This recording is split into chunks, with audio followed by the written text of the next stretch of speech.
wa habari, ni mtoa elimu wa elimu ya mpiga kura. Nimepata kibali hicho kutoka Tume Huru ya Taifa ya Uchaguzi. Kwa hivyo niko hapa kwa ajili ya kutoa elimu kwa muda mchache, sikutumia muda mwingi sana.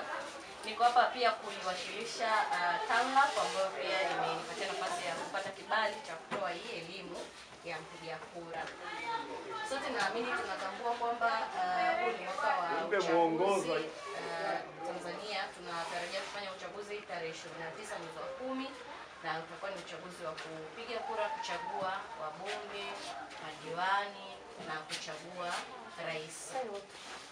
Kwa hivyo ni muhimu pia jamii kuendelea kupata elimu ya namna gani hiyo siku mtu anawezaje kupiga kura, vitu gani hasa ni vya muhimu vya kuvizingatia wakati unaenda kupiga kura. Kwa hiyo naamini wote tunafahamu sifa za mpiga kura au tunafahamu. Basi tunaendelea kujikumbusha kwamba sifa za mpiga kura, sifa ya kwanza ni lazima awe raia wa Tanzania na awe ameandikishwa kwenye daftari la kudumu la wapiga kura. Tuliona ile daftari lilipita mwezi wa ngapi, ilikuwa wa 7. Tulijiandikisha, si ndio? Sasa lakini pia ili mtu awe na fursa ya kupiga kura ni lazima awe na kadi ya mpiga kura ambayo imetolewa na Tume Huru ya Taifa ya Uchaguzi, na mimi tuna vile viparaka.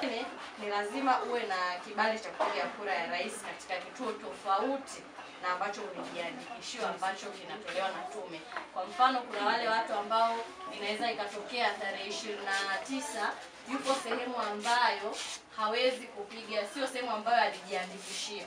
Kwa kama unakuwa upo sehemu ambayo haukujiandikishia, unapata nafasi ya kupiga kura kumchagua rais ambaye wewe unakuwa unataka kumpigia kura. Lakini ni lazima huo umetoa taarifa kwamba mimi nipo sehemu ambayo ni tofauti na ambayo nilijiandikishia. Inawezekana kwa umesafiri ukao uko sehemu nyingine, kwa hiyo hauwezi kupoteza ile haki yako ya msingi ya kumchagua kiongozi ambaye unamtaka.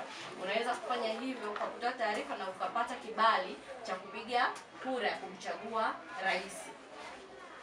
Lakini siku ya kupiga kura tayari wameshatoa mpaka ratiba kwamba muda wa kupiga kura utakuwa ni saa ngapi, kuanzia saa ngapi hadi saa ngapi. Kwa hiyo ratiba kwa mujibu wa Tume Huru ya Uchaguzi inasema kwamba siku ya uchaguzi vituo vya kupiga kura vitafunguliwa kuanzia saa 1 kamili asubuhi. Kwa hiyo kuanzia saa 1 vituo vinafunguliwa, na kuanzia hiyo saa 1 maana yake unaruhusiwa kwenda kupiga kura. Lakini pia kuanzia saa 10 kamili watakuwa wameshafunga zoezi la upigaji kura, maana yake baada hapo ni masuala ya kuhesabu na vitu vingine. Kwa hiyo siku ili uweze kupiga kura, maana yake kuanzia saa 1 hiyo mpaka saa 10 wewe umepanga mwenyewe kwamba mimi nitaenda muda fulani, ili mradi isiwe zaidi ya huo muda. Lakini pia kwa upande kwenye kupiga kura pia kuna ndugu zetu tunafahamu hapo magereza, na wao pia wana haki ya kupiga kura. Kwa hiyo vile vitu ambavyo vinakuwa kwenye magereza vinafunguliwa saa 2, wenyewe vitafungwa saa 9 kamili, tofauti na ambavyo vipo huko mtaani ambapo mtu yote anaweza kaenda muda wowote. Kwa hiyo kitu kingine ambacho tunatakiwa tuzingatie, hasa mambo ambayo ni ya muhimu sana ya kuzingatia wakati wa siku yenyewe ya kupiga kura. Mpiga kura lazima ufike kituoni, uwahi kufika pale kituoni kwa muda ambao umeshatangazwa, ambao nimetoka kukwambia kwamba muda ni kuanzia saa 1 hadi saa 10 jioni. Lakini pia unatakiwa uhakikishe unakumbuka kile kitambulisho chako kwenda nacho pale kwa ajili ya kufanyaje, ya kupiga kura.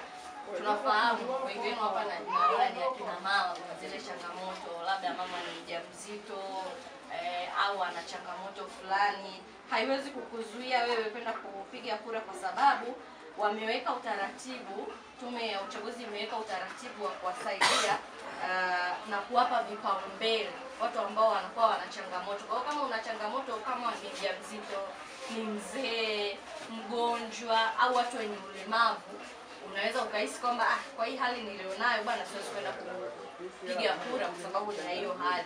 Sasa wao wameweka utaratibu ambao utakuwa unawapatia kipaumbele hayo makundi: wanawake wajawazito, watu wenye mahitaji maalum kama watu wenye ulemavu wa aina mbalimbali, wazee, mtu ambaye siku labda hayuko sawa kiafya. Kama itatokea kama umefika pale kwenye orodha ya wapiga kura kituoni haujaona jina lako, unatakiwa uulize yule karani ambaye karani mwongozaji ambaye anakuwa yupo pale kwa ajili ya hilo zoezi. Umuulize kuhusiana na jina lako na usaidie kukuonesha kituo ambacho wewe jina lako lipo ili uweze kwenda ukafanyaje, ukapige kura. Kwa hiyo cha muhimu hapo kuzingatia ni kutunza kadi zetu za mpiga kura. Tunajua sasa hivi pia kuna changamoto ambayo inajitokeza mtaani. Kuna baadhi ya watu labda wanapita, usitoe kitambulisho chako.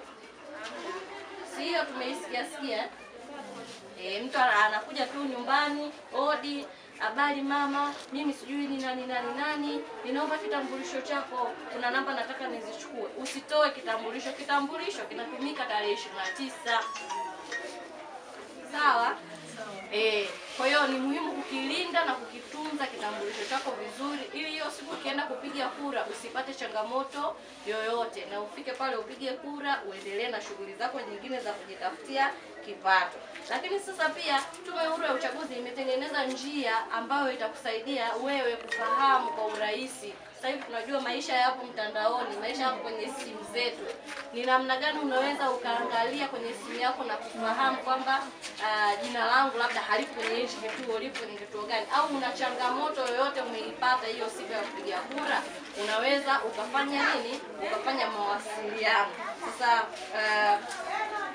unaweza pia kufika kwenye hivyo vituo vya kupigia kura kukagua orodha, lakini unaweza kutumia simu yako ya mkononi. Unabonyeza bure *152 *00 alama ya leo. Alafu baada ya hapo utafuata maelekezo. Lakini kuna simu ambayo unaweza ukapiga moja kwa moja ambayo pia ni simu ya bure, ni 0800112100.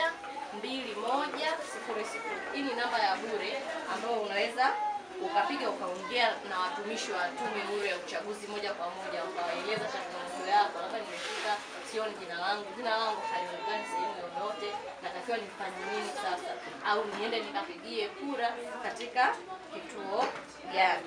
Na mwanzo kabisa nilikuwa nazungumzia kwamba hata kama mtu anaona kwamba yupo sehemu tofauti na ile aliyojiandikishia, inampatia haki ya kupiga kura kumchagua rais anayemtaka.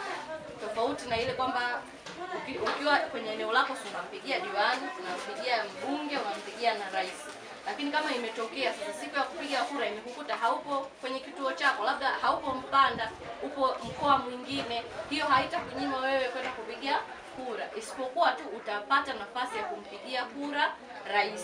Kwa hiyo utafanyaje? Manake utaenda kutoa taarifa, jamani, mimi nipo eneo ambalo sio, kwa hiyo nafanyaje? Watakusaidia. Kwa hiyo wapiga kura ambao wanatarajia kupiga kura sehemu tofauti na walizojiandikishia, mnatakiwa tu kwenda kutoa taarifa na kuomba maombi ama kuwasilisha maombi ndani ya siku 14 kabla ya uchaguzi.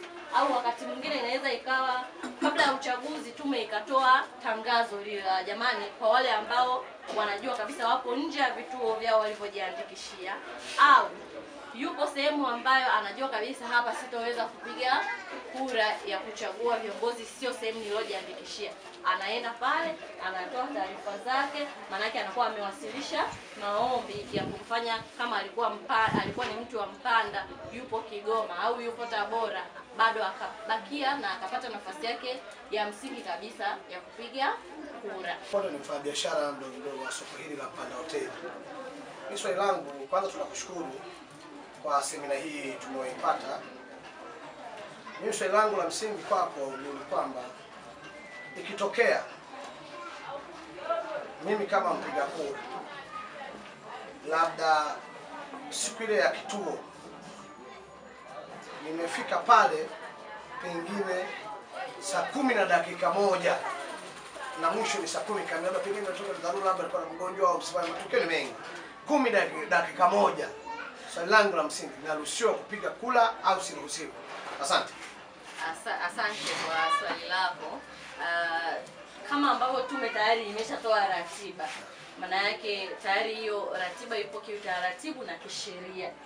Kwa hiyo fanya unavyoweza wewe upige kura kabla ya saa 10 kamili. Kwa sababu inapofika saa 10 kamili sheria ambayo inawaongoza wale wasimamizi, makarani, inawaambia kwamba saa 10 kamili wanatakiwa wafunge kila kitu. Kinachofuata hapo itakuwa ni zoezi ambalo linafuata, itakuwa zoezi la upigaji kura limefanyaje? Limeisha.